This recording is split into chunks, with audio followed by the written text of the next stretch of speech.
Hey guys, Lord Naren White here, the Holy Ghost, the one true God, back with you with the next video in my series reading The Adventures of Huckleberry Finn by Mark Twain. Without further ado, returning to The Adventures of Huckleberry Finn as read by Lord Naren White. $300 is a power of money. I wish my mother could get it. Is your husband going over there tonight? Oh, yes. He went up to town with the man I was telling you of, to get a boat and see if they could borrow another gun. They'll go over after midnight. Couldn't they see better if they was to wait till daytime? Yes, and couldn't the black see better too? After midnight he'll likely be asleep, and they can slip around through the woods and hunt up his campfire all the better for the dark, if he's got one. I didn't think of that. The woman kept looking at me, pretty curious, and I didn't feel a bit comfortable.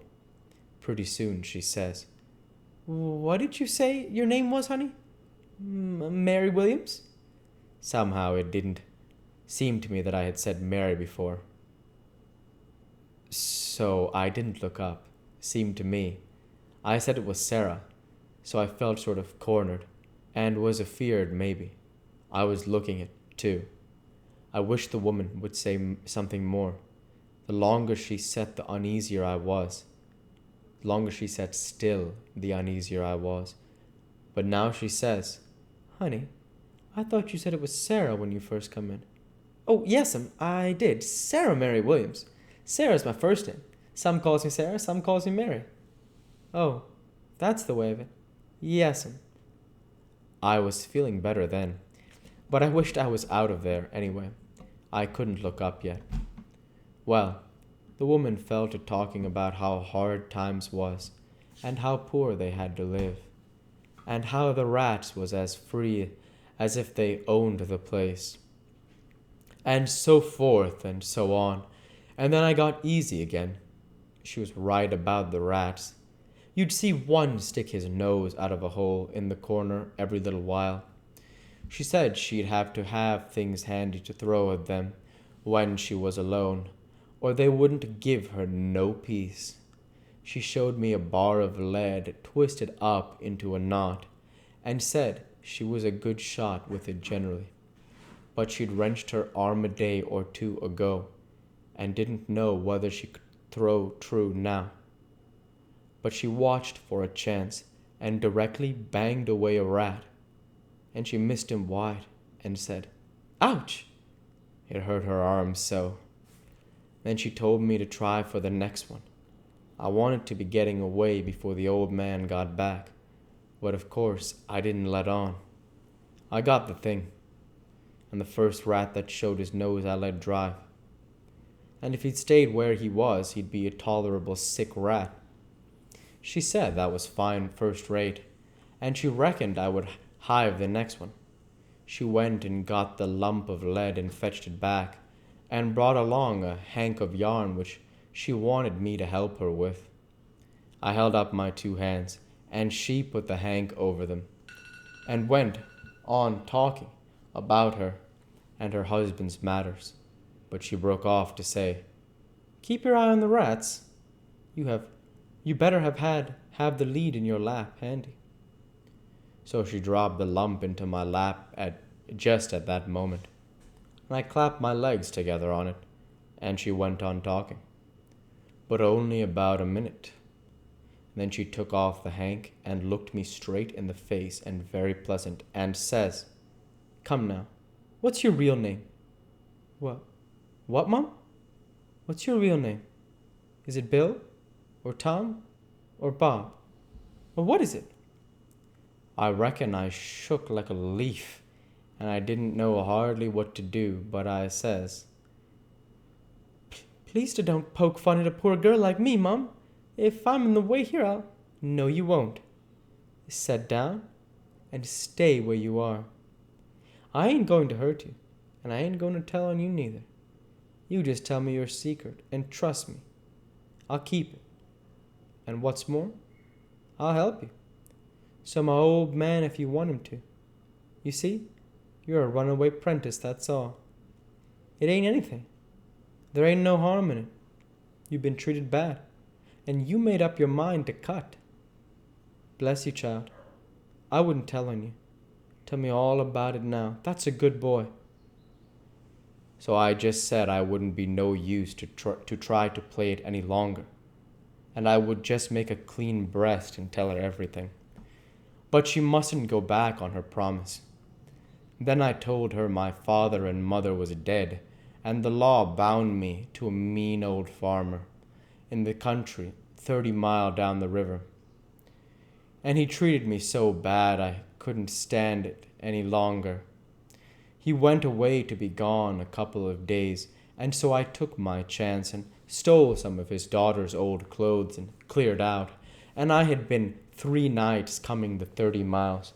I traveled nights and hid daytimes and slept, and the bag of bread and meat I carried from home lasted me all the way, and I had a plenty. I said I believed my uncle Abner Moore would take care of me, and so that was why I was struck out for this town of Goshen. Goshen, child? This ain't Goshen. This is St. Petersburg. Goshen's 10 miles up the river. Who told you this was Goshen? Why, a man I met at daybreak this morning, just as I was going to turn into the woods from a regular sleep. He told me when the roads forked, I must take the right hand, and 5 mile would fetch me to Goshen. He was drunk, I reckon. He told you just exactly wrong. Well, he did act like he was drunk, but I ain't no matter now. I got to be moving along. I'll fetch Goshen before daylight. Hold on a minute. I'll put you up a snack to eat. You might want it. So she put me up a snack and says, Say, when a cow's laying down, which end of her gets up first? Answer up prompt now. Don't stop to study over it. Which end gets up first? The hind end, Mum. Well, then a horse. The forward end, Mum.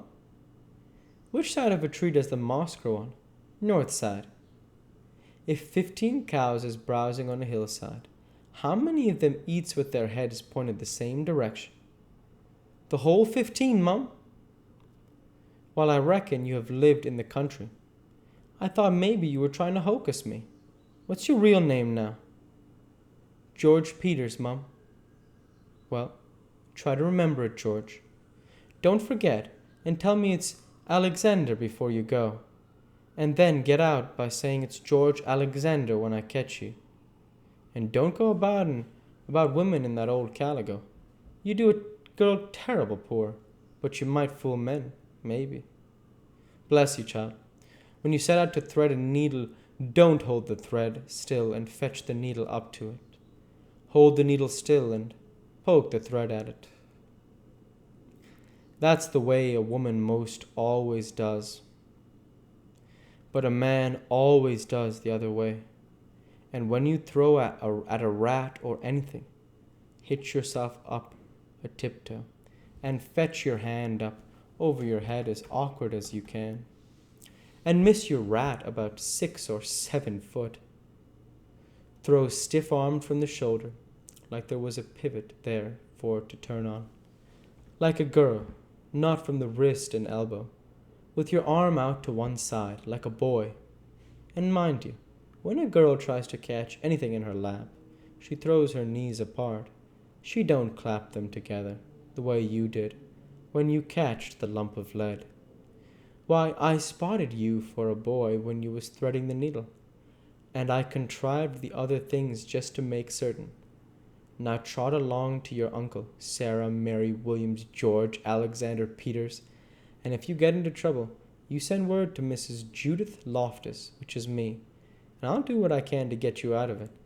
Keep the river road all the way, and next time you tramp, take shoes and socks with you.